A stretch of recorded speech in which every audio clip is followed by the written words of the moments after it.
Hola, soy el doctor Carlos Cerazo, médico familiar y epidemiólogo, y hoy analizaremos uno de los retos más urgentes y, la verdad, más dinámicos que enfrentamos en las salas de urgencias pediátricas, el manejo de la disentería. Colegas, las reglas del juego han cambiado muchísimo en este último año y es vital que actualicemos nuestra brújula clínica. Necesitamos proteger a nuestros pacientes más vulnerables y al mismo tiempo hacer frente a una crisis global silenciosa pero contundente. Así que acompáñenme en este análisis. Ok, entremos de lleno en esto. Fíjense en esta cita del Consenso Clínico 2025 porque resume exactamente dónde estamos parados en la infectología pediátrica actual. Históricamente, la respuesta instintiva, casi automática ante un cuadro infeccioso gastrointestinal severo era soltar de inmediato los antimicrobianos. Hoy la realidad es otra. A lo largo de este análisis vamos a ver cómo la balanza clínica nos exige un equilibrio literal milimétrico. Por un lado, tenemos la necesidad absoluta de tratar infecciones invasivas que amenazan la vida de nuestros niños, pero por el otro, tenemos la obligación imperativa de evitar a toda costa la catástrofe de la resistencia antimicrobiana. Para que este recorrido sea súper claro, vamos a seguir estos 6 puntos. Primero, el desafío clínico actual. Segundo, las nuevas actualizaciones de la OMS. Tercero, cómo adaptamos esto a Sudamérica. Cuarto, el papel del zinc. Quinto, qué hacer en urgencias con criterios diagnósticos. Y cerraremos con las recomendaciones finales. Todo un mapa para nuestra práctica diaria. Arrancamos con la sección 1, el desafío clínico actual, esa constante batalla entre reducir la mortalidad y frenar la resistencia antimicrobiana. Bueno, el punto de partida radica en comprender la enorme tensión que vivimos hoy en el consultorio. Tenemos que salvar la vida de un infante en estado crítico, sí, pero sin prescribir antibióticos que no necesita y que solo alimentan superbacterias. Para esto, volvamos a las bases. Hay que contrastar claramente la disentería con una diarrea acuosa simple. Mientras que una gastroenteritis viral es habitualmente autolimitada, la presencia de sangre visible, ojo aquí, es una emergencia médica. Hablamos de un daño estructural real. Tenemos patógenos que literalmente están invadiendo y destruyendo la arquitectura de la mucosa del colon. O sea, no es un simple malestar, es un incendio a nivel celular que requiere intervención inmediata y focalizada. Y es que esta condición no discrimina. Los datos están ahí y son durísimos. Representa casi el 9% de la mortalidad infantil a nivel mundial y trae consigo riesgos fulminantes. Estamos hablando de sepsis, síndrome urémico hemolítico, megacolon tóxico. Por aquí viene la gran paradoja clínica. Como muchas veces no tenemos herramientas microbiológicas precisas a la mano, terminamos disparando a ciegas. Este diagnóstico erróneo genera un uso inapropiado de antibióticos que, imagínense, alcanza hasta un asombroso 84% en algunas regiones. Esto está impulsando la crisis global de resistencia. Es literalmente intentar apagar un incendio forestal rociándole combustible. Pasamos a la sección 2, las actualizaciones de la OMS para 2024 y 2025. Aquí es donde realmente estamos cambiando el paradigma de tratamiento. Ahora, lo que está verdaderamente interesante en esta diapositiva es este cambio estructural tan drástico. Vean la reestructuración en la dosis del zinc. Por años, el estándar de oro, lo que todos recetábamos, eran 20 miligramos diarios. Pues resulta que el nuevo protocolo de la OMS nos dice, bajen esa dosis a tan solo 5 miligramos al día. ¿Por qué? Se descubrió que esta dosis, mucho menor, mantiene exactamente la misma eficacia terapéutica para reparar la mucosa, pero, y esto es clave, reduce de forma drástica el vómito. Para un chiquito que ya está sufriendo náuseas por la toxemia, evitar que devuelva el medicamento y los líquidos es salvar el tratamiento. Y además del zinc, la OMS ahora tiene un enfoque casi binario, blanco o negro, cuando se trata de medicamentos. Por un lado, nos dicen, postura fuerte en contra de usar antibióticos si la diarrea es acuosa, 0. Pero se vuelven completamente obligatorios si hay sangre visible en niños de hasta 10 años, precisamente para prevenir sepsis. Otro dato que va a levantar cejas. Los probióticos se han vuelto súper populares, ¿verdad? Pues ahora, en la disentería aguda, tienen una recomendación explícita en contra. Simplemente la relación entre lo caros que son y la bajísima certeza de evidencia de un beneficio real no justifica que los usemos en estos contextos específicos. Llegamos al número 3, los protocolos en Sudamérica y sus adaptaciones epidemiológicas. Porque claro, las guías globales suenan muy bien, pero tienen que aterrizar en nuestra realidad local. Y esto ilustra de manera brillante cómo no podemos generalizar. La resistencia a la ampicilina o al trimetoprim en América Latina es, seamos sinceros, casi universal.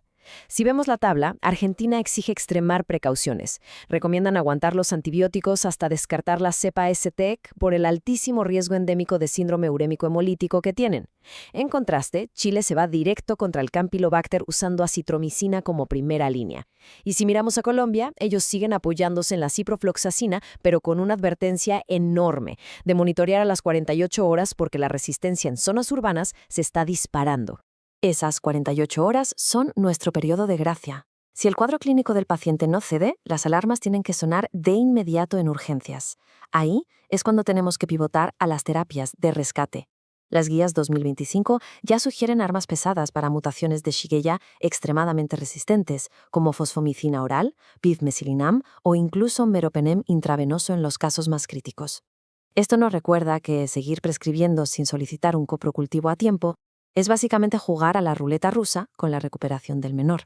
Pasemos a la sección 4, el rol estratégico del zinc. Vamos a ver su costo-efectividad y la manera correcta de administrarlo. Haciendo a un lado los antibióticos por un momento, hablemos de este gran aliado. Aquí vemos un extracto de las guías históricas del Ministerio de Salud en Colombia que refleja cómo se trabajaba antes, recetando de 10 a 20 miligramos diarios. Al contrastar esto con la nueva actualización de la OMS de usar solo 5 miligramos, es evidente que muy pronto veremos una evolución en los protocolos nacionales de nuestra región. Todos van a tener que alinearse para minimizar la intolerancia gástrica. Y no solo es un tema clínico, el impacto económico es brutal. Este análisis nos confirma que el suplemento de zinc es una estrategia que los economistas de la salud llaman dominante. ¿Qué significa esto? Que le ahorra muchísimo más dinero al sistema de salud público al prevenir hospitalizaciones largas y complicadas del que cuesta comprar el suplemento en sí. Y esto aplica igual ya sea en un régimen subsidiado o contributivo. Es un ganar-ganar absoluto. Entonces, el punto crucial aquí es cómo le damos ese zinc al paciente. Ojo con las soluciones comerciales mixtas. La evidencia arroja una fuerte recomendación en contra de usar esas botellas que combinan el suero de rehidratación oral y el zinc en un solo líquido. Simplemente son menos efectivas. Para asegurar su biodisponibilidad y que realmente repare la mucosa, el zinc se tiene que administrar por separado, generalmente en su clásico jarabe de sulfato o acetato. Llegamos al punto 5. Criterios diagnósticos prácticos. ¿Qué decisiones debemos tomar en la sala de urgencias basados en la evidencia más reciente? Cuando estamos en urgencias con un niño grave, lo más importante es separar el ruido de lo que de verdad importa. Y el primer paso es soltar prácticas que ya están obsoletas. Es momento de abandonar pruebas como la medición del pH, los azúcares reductores o el clásico examen de sangre oculta en heces o recuento de leucocitos. Las guías son clarísimas. Estas pruebas no predicen si hay una bacteria invasiva o no. Lo único que hacen es retrasar decisiones críticas y generar confusión en el diagnóstico. Pero, por otro lado, tampoco podemos simplificar de más. Sabemos que sangre visible es la definición de disentería, ¿de acuerdo? Sin embargo, usar solamente el hallazgo de sangre macroscópica de manera aislada para justificar el inicio de antibióticos potentes es un error. Hay que evaluar todo el cuadro clínico integralmente, porque también existen patologías no infecciosas o alergias severas que pueden darnos trazas de sangre. Vamos a ver cómo se construye esto en la vida real. La verdadera señal de alarma, el indicador confiable para arrancar con terapia antibiótica empírica, es buscar una tríada muy específica. Tenemos que confirmar la presencia de sangre visible más la presencia de pus sumado a una fiebre alta sostenida igual o mayor a los 39 grados, incluso después de haber hidratado al paciente. Cuando vemos esta combinación exacta, ahí sí tenemos una probabilidad altísima de invasión bacteriana. Y finalmente, cerramos con la sección 6. Las recomendaciones clínicas finales y los puntos clave que nos llevamos a la acción. Con toda esta data global y local procesada, armemos un checklist mental de 4 pasos para cuando tengamos un paciente sospechoso. 1. Hidratamos de entrada y buscamos intencionadamente la tríada de sangre, pus y fiebre alta. 2. Contextualizamos. Si estamos en regiones de alto riesgo como Argentina, descartamos sí o sí la cepa S-TEC. 3. Si se confirma la necesidad, prescribimos antibióticos, pero empíricos dirigidos, usando acitromicina o ciprofloxacino, según el antibiograma local de nuestra región. Y 4. Complementamos con el zinc por separado, usando la nueva dosis de 5 miligramos de la OMS. Así de claro. Para cerrar este análisis, quiero dejar una pregunta, una reflexión que es vital que todos nos hagamos en la guardia. Frente a un pasillo lleno de pacientes y con el tiempo en contra, ¿estamos prescribiendo antibióticos por pura costumbre o estamos justificando cada receta basados en evidencia clínica sólida? La resistencia antimicrobiana no es algo que va a pasar en el 2050. Es una realidad palpable hoy en nuestras salas de pediatría.